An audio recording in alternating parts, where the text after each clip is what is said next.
जी हाँ दोस्तों, पश्चिम बंगाल में अगर आज चुनाव हो जाते हैं तो फिर किसकी बनने वाली सरकार, क्योंकि मध्य प्रदेश की तर्ज पर बीजेपी बनाने वाली है बंगाल में सरकार। इसके संकेत दिखने लगे हैं और बीजेपी की एक बड़ी जीत के संकेत भी दिखे हैं। और क्या बड़े यहां पर आंकड़े निकलकर पश्चिम बंगाल की 294 सीटों पर आ रहे हैं। इस पर आपको महा ओपिनियन पोल के आंकड़े भी देने वाले हैं।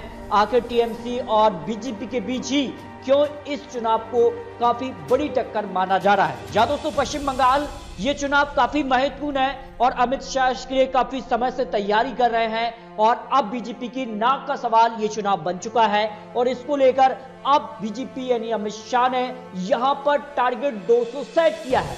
अब इसके बाद क्या कुछ होने वाला है, तो जिस प्रकार से यहां पर शुभेंदु अधिकारी समेत 10 टीएमसी विधायक और एक सांसद और एक पूर्व सांसद ने अमित शाह की जनसभा में बीजेपी ज्वाइन की है, यानी मध्य प्रदेश की तर्ज पर बीजेपी पश्चिम बंगाल में खेल करने वाली है। और ये यहां पर जो बड़े एक्सपर्ट हैं उन्होंने यहां पर अनुमान लगाया है कि कहीं ना कहीं इससे टीएमसी को बहुत बड़ा नुकसान है, क्योंकि कई पूर्व सांसद और यहां पर कह सकते पार्षद समेत कई ऐसे नेता रहे हैं जो बीजेपी ज्वाइन कर चुके हैं। यानी मध्य प्रदेश में जिस प्रकार से यहां पर ज्योतिरादित्य सिंधिया बीजेपी में शामिल हुए थे और यहां पर कांग्रेस सरकार जो थी वो ढह गई थी, अब क्या होने वाला है, यहां पर टीएमसी को कितना नुकसान ये बड़े नेता देने वाले हैं, इस पर भी आपको कुछ बड़े आंकड़े देने वाले हैं। जहां दोस्तों बंगाल में शाह का यहां पर जो माइंड गेम है वो यहां पर टीएमसी समझ नहीं पा रही है, यहां पर पीके भी नहीं समझ पा रहे हैं और कहीं ना कहीं जो अंदरूनी चोट यहां पर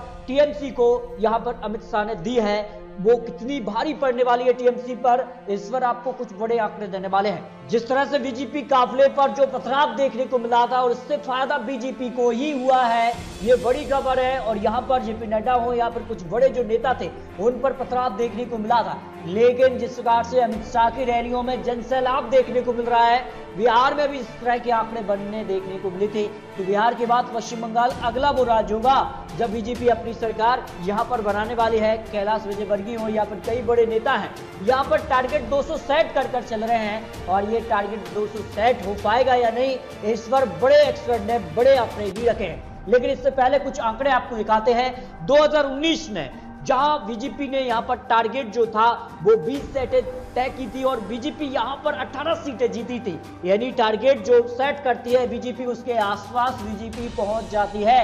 लेकिन बहुमत तो 148 है और बीजेपी ने 200 का लक्ष्य यहां पर तय कर पाएगी या नहीं, इस पर तो आने वाले समय में ही यहां पर रिजल्ट सामने आएंगे। लेकिन इस प्रकार के आंकड़े बनते नजर आ रहे हैं। 2019 में बीजेपी ने जो है 18 सीटें हासिल की, यानी जबरदस्त बीजेपी उछाल गई है और यहां पर अब अनुमान भी लगाया जा रहा है कि यहां पर बड़ा फायदा बीजेपी को होने वाला है।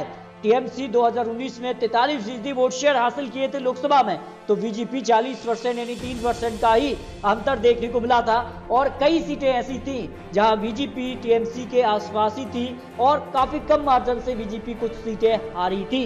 लेकिन टीएमसी में बगावत के सुर तेज हो चुके हैं और जिस प्रकार से कई बड़े नेता अब बगावत के सुर पर हैं और कई विधायक जो हैं और सांसद बीजेपी ज्वाइन भी कर सकते हैं और कई ऐसे नेता हैं जो यहां पर मौके की फिराक में हैं कि कब वो बीजेपी ज्वाइन करें, इसके बाद क्या कुछ होने वाला है। देखिए इसके संकेत अभी से दिखने लगे हैं। जिस प्रकार से हैदराबाद में बीजेपी ने जो है यहां पर निकाय चुनाव में बड़ा उलटफेर किया था, टीआरएस के गढ़ और एआईएम के जो यहां पर आंगन में बीजेपी ने अपना कदम रख दिया है। 48 सीटें बीजेपी ने यहां पर हासिल की थी जहां बीजेपी का कोई भी यहां पर मौजूद नहीं था, लेकिन बीजेपी इन 48 सीटें हासिल कर गई। इसके अलावा असम में बीटीसी इलेक्शन में 1 सीट से 9 सीटों पर बीजेपी पहुंची, यानी जबरदस्त बीजेपी को असम बीटीसी इलेक्शन में भी फायदा हुआ। असम में भी चुनाव है, उसकी तैयारी बीजेपी ने अभी से कर ली है और बीजेपी ने यहां पर बोडो समझौता करके कहीं ना कहीं असम में भी यहां पर टारगेट 100 लेकर चल रही है बीजेपी। ये बड़ी खबर भैया भी निकल कर आई है, इस पर भी आपको कुछ बड़े आंकड़े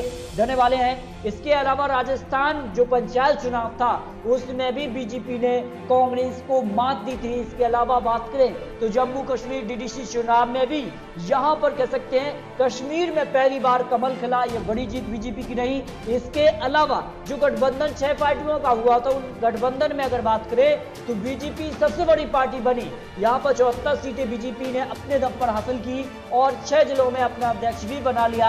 ये बीजेपी की बड़ी जीत थी कश्मीर के अंदर, जिस प्रकार से धारा 370 खत्म करने के बाद ये कहीं ना कहीं विपक्ष को एक बड़ा जवाब यहाँ पर देखने को मिला है। इन सारे आंकड़ों के बाद संकेत तो दिखने लगे हैं कि पश्चिम बंगाल में बीजेपी कुछ बड़ा करने वाली है और टीएमसी अब अपनी क्या तैयारी यहां पर करने की है, इस पर भी आपको कुछ बड़े आंकड़े देते हैं। जहां दोस्तों यूं तो बात करें पश्चिम बंगाल में 4 बड़ी पार्टी आती हैं और बीजेपी जो है यहां पर काफी पीछे नजर आती थी, लेकिन अब मुकाबला बीजेपी और टीएमसी के बीच हो चुका है। लेकिन जिस प्रकार से और आंकड़े दिख रहे हैं, बिहार के अंदर जिस प्रकार से यहाँ पर 5 सीटें अजहरुद्दीन ओवैसी ने निकाली, उससे साफ तौर पर जबरदस्त यहाँ पर आरजेडी को नुकसान हुआ था और आरजेडी को यहाँ पर सरकार गंवानी पड़ी। ये बड़े एक्सपर्ट ने आंकड़े माने थे, लेकिन आंकड़े ये भी बन रहे हैं कि अजहरुद्दीन ओवैसी चुनावी मैदान पश्चिम बंगाल में उतर गए तो 90 सीटें ऐसी है जो मुस्लिम मतदाता तय करते हैं पश्चिम बंगाल में किसका विधायक बनता है। और अजहरुद्दीन ओवैसी ने इन एम फैक्टर सीटों पर अपने उम्मीदवार उतार दिए तो यकीनन टीएमसी को बड़ा झटका होगा और इस झटके से टीएमसी को अपनी सरकार तक गंवानी पड़ सकती है। ये एक्सपर्ट ने आंकड़े रखे हैं। जहां दोस्तों अगर बात करें पश्चिम बंगाल में जिस प्रकार से 2016 में आंकड़े बने थे, एक तरफा यहां पर जो है टीएमसी ने जीत हासिल की थी, 211 सीटें हासिल की थी, बीजेपी ने सिर्फ 3 सीटें। ये सवाल उठता है कि 3 सीटों वाली क्या पार्टी जो है वो 148 का आंकड़ा 200 तक पहुंच पाएगी या नहीं, इसके संकेत तो दिखने लगे हैं और क्या कुछ आंकड़े बनते हैं, इस पर भी आपको कुछ बड़े आंकड़े यहां पर देने वाले हैं। जहां दोस्तों लोकसभा में ज्यादा अंतर नहीं देखने को मिला था 2019 में, और 2019 की तर्ज पर अगर चुनाव हो जाता है पश्चिम बंगाल में तो फिर बीजेपी की बड़ी जीत यहां पर हो सकती है। बीजेपी पश्चिम बंगाल में पहली बार अपनी सरकार बना सकती है।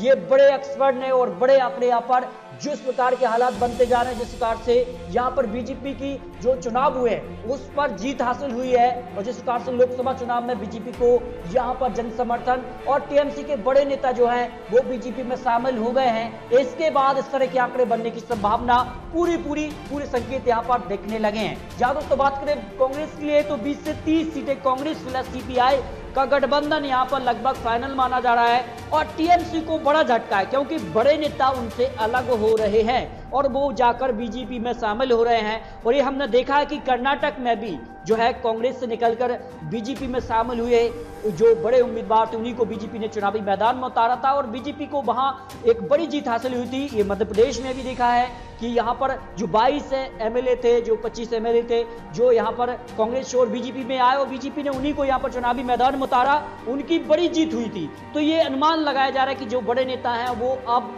बीजेपी में शामिल हो चुके हैं। उसके बाद टीएमसी को बड़ा झटका है और टीएमसी को अपनी सरकार गंवानी पड़ सकती है, इस तरह के आंकड़े बनते रहे हैं। इसके अलावा बीजेपी को बात करें तो 135 से 170 तक बीजेपी पहुंच सकती है जो एक्सपर्ट ने आंकड़े रखे हैं।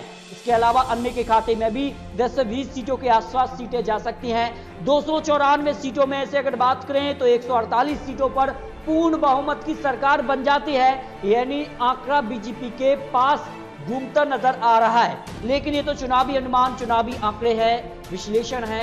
आने वाले समय में क्या कुछ होता है ये तो आने वाला समय ही बताएगा। आखिर पश्चिम बंगाल में क्या बीजेपी, तृणमूल कांग्रेस सीपीआई किसकी बनने वाली सरकार, ये तो आने वाला समय ही बताएगा। किस प्रकार से चुनावी प्रचार होते हैं, किस प्रकार की तैयारियां होती हैं, लेकिन जिस प्रकार के हालात दिख रहे हैं, जिस प्रकार की तैयारियां यहाँ पर दिख रही हैं, उससे साफ अंदाजा लगाया जा सकता है कि पश्चिम बंगाल में अगली सरकार बीजेपी बनाने वाली है।